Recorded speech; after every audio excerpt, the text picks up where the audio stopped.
Alhamdulillahi rabbil alamin. Wa bihi nasta'inu ala umuri dunya waddin. Ashhadu an la ilaha illallah wa ashhadu anna Muhammadan abduhu wa rasuluh. Allahumma salli ala Sayyidina Muhammad wa ala alihi wa sahbihi ajma'in. Amma ba'd. Faqad qala Allah subhanahu wa ta'ala fi kitabil karim wa huwa asdaqul qailin. A'udzu billahi minasyaitonir rajim. Bismillahirrahmanirrahim.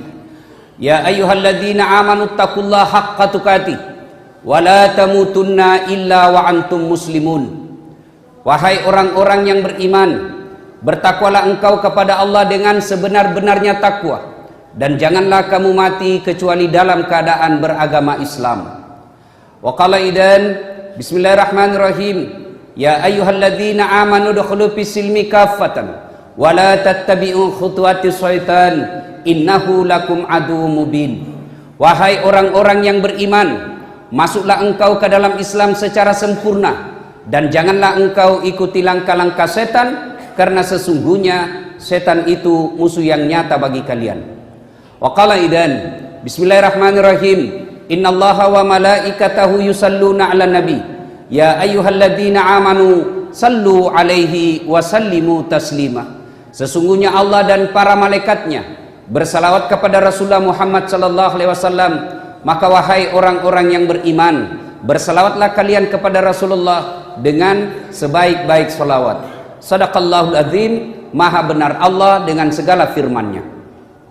Ma'asyiral muslimin, sidang jamaah salat Jumat yang insya Allah dimuliakan dan dirahmati oleh Allah subhanahu wa ta'ala. Dalam sejarah perjalanan hidup Rasulullah Muhammad sallallahu alaihi wasallam, ada dua nama tahun yang unik dan sepertinya aneh buat kita. Yang pertama disebut tahun gajah, tahun lahirnya Rasulullah Muhammad sallallahu alaihi wasallam.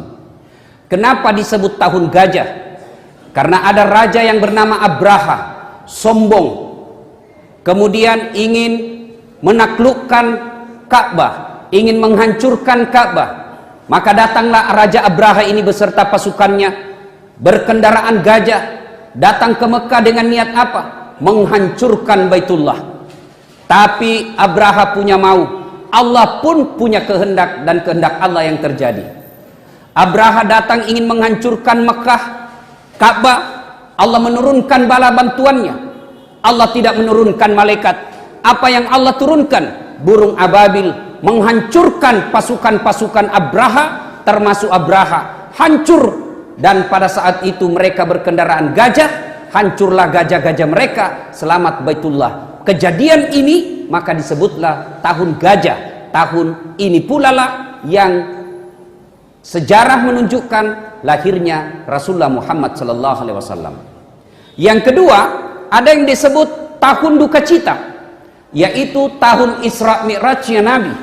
Ipajokkai Nabi ta dari Masjidil Haram ke Masjidil Aqsa, lalu dari Masjidil Aqsa naik ke Sidratil Muntaha, lalu turun lagi ke dunia.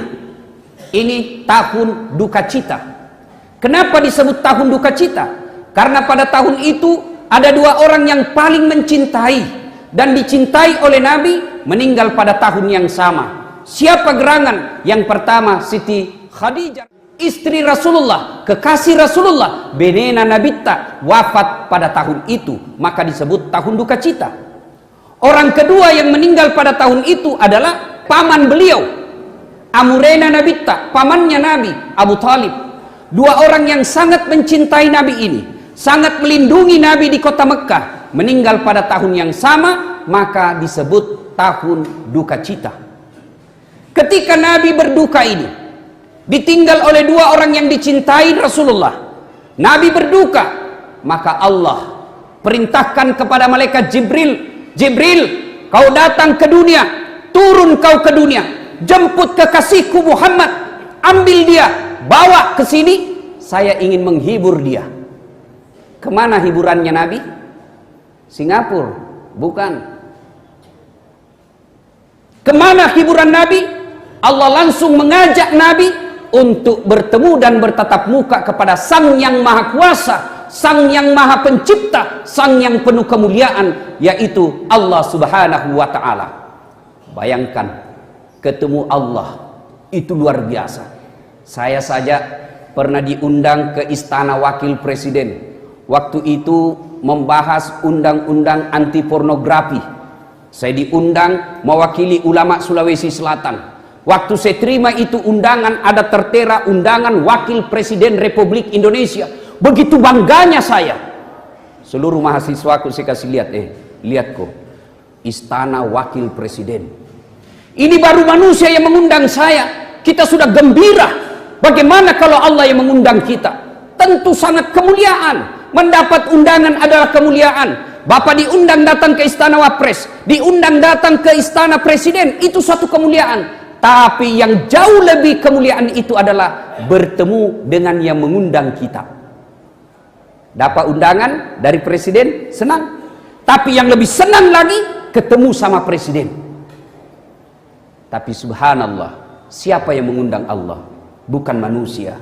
Siapa? Allah subhanahu wa ta'ala. Ketika Nabi berduka dengan ditinggal orang yang dicintai, Allah menghiburnya dengan cara apa? Diundang berdialog dengan Allah subhanahu wa ta'ala. Kemudian setelah itu Allah berikan oleh-oleh, Allah berikan hiburan duka cita, Allah berikan hadiah untuk menghibur dia. Apa itu? Salat 5 waktu. Apa maknanya? Apa makna kisah ini? Percayalah, tidak ada manusia yang tidak ada masalahnya. Nabi, kekasih Allah, manusia paling mulia, junjungan Allah, tutur katanya tidak pernah merugikan orang, tingkah lakunya tidak pernah menyudutkan orang, perangainya tidak pernah merugikan orang di sekitarnya.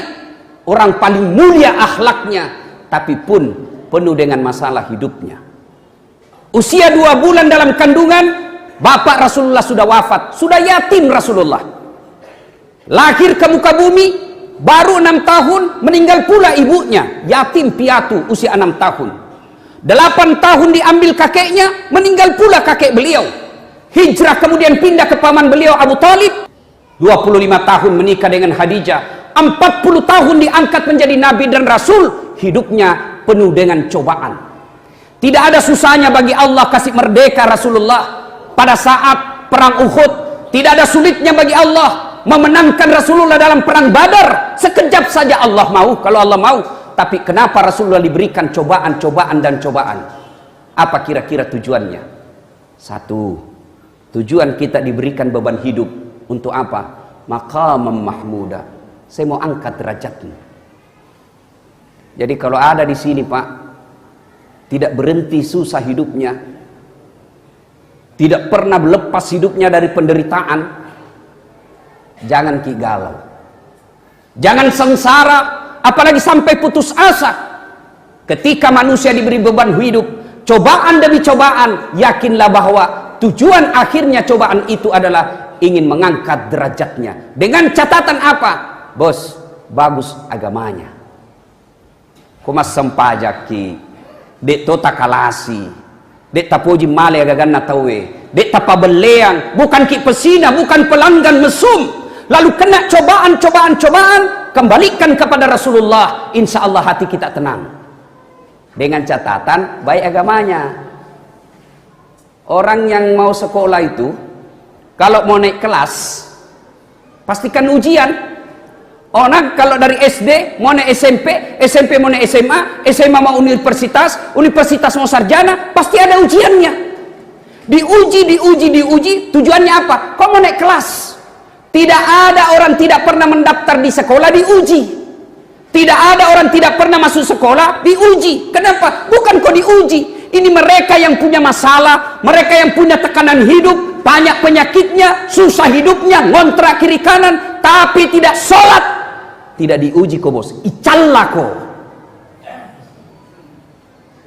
Hanya orang-orang yang beriman yang akan dapat ujian dari Allah. Tujuannya apa? Maqamam mahmuda. Saya ingin angkat derajatmu. Hikmah kedua dari cerita singkat ini, ketika Allah memberikan cobaan hidup kepada Rasulullah, maka Allah berikan hadiah terindah. Hadiahnya apa? Bukan rumah. Hadiahnya apa? Bukan emas. Hadiahnya apa? Bukan pangkat jabatan, Tapi apa hadiah dari Allah untuk menghibur Rasulullah? Salat 5 waktu.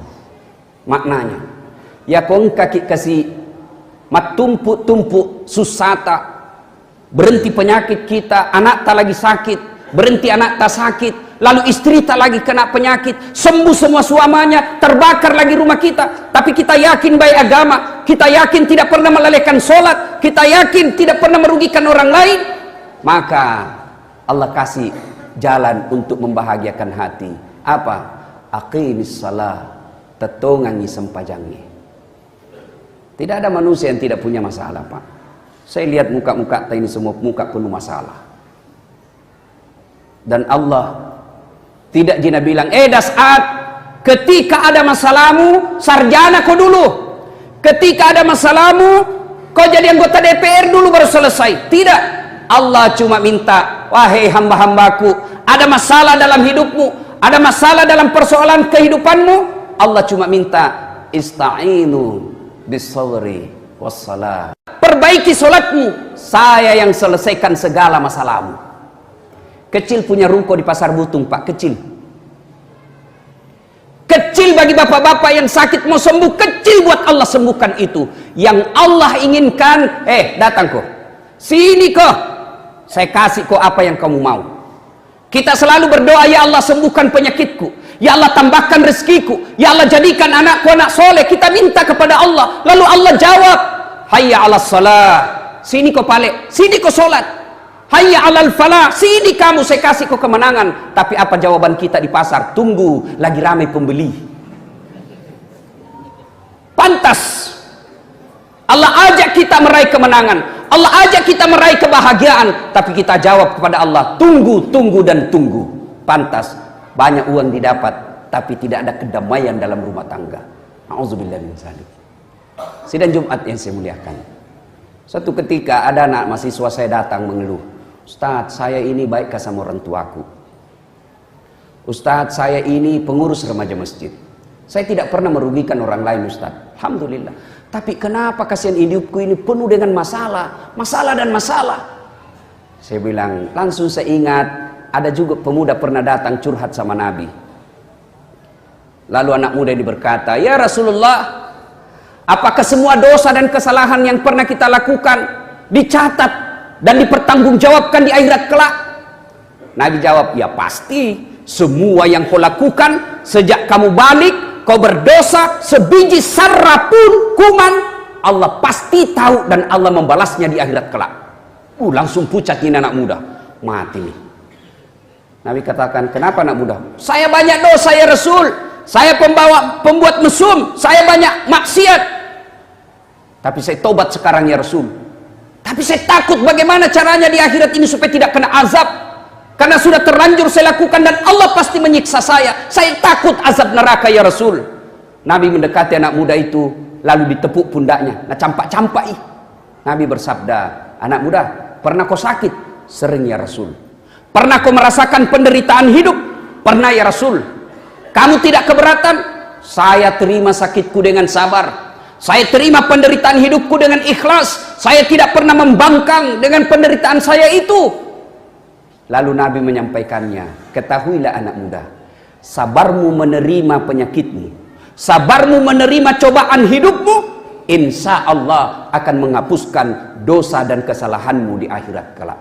Semoga ada manfaat. Lebih dan kurangnya mohon dimaafkan. Nun wal kalami masturun. Billahi fi sabilil haq. Barakallahu li wa lakum wa izza'il mu'minin. Innahu huwal ghafurur rahim.